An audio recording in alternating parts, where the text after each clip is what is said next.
Қайырлы күн баршаңызға. Бүгін сіздермен 3-ақ заттан дайындалатын сиропсыз мохито дайындаймыз. Видеоның соңына дейін қараңыздар, және де арнама тіркелуді ұмытпаңыздар. Ең алдымен бізге лимон, лайм, спрайт қажет. Лимон мен лаймның қабығын ашып аламыз. Бізге ішкі бөлігі қажет.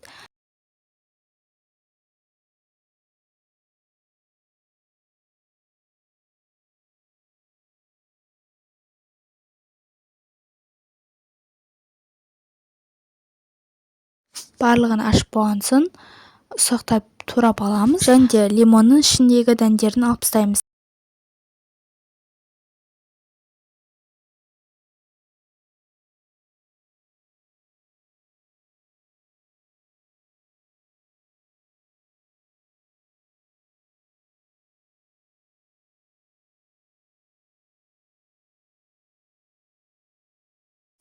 Ұсақтап бөліктерге бөліп болған соң блендердің ішіне салып, жалбызды да саламыз. Сосын оны өткіземіз, бірақ та ол құрақтай өтпейді. Аздаған спрайтты құйып, блендердің көмегімен барлығын шайқап аламыз.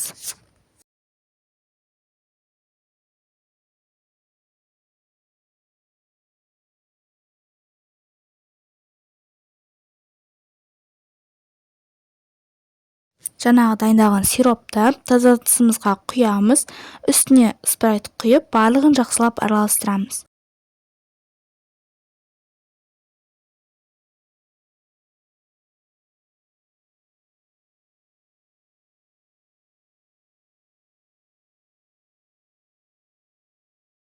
Енді оны сүзгіден өткізіп аламыз.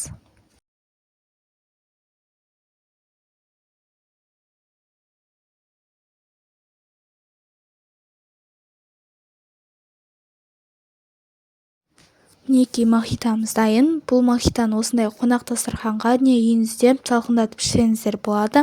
Жасалу жолы өте оңай. Егер де видео ұнаса, арнама тіркеліп, лайк басып, комментарий қалдыруды ұмытпаңыздар. Келесі кездескенше аман сау болыңыздар.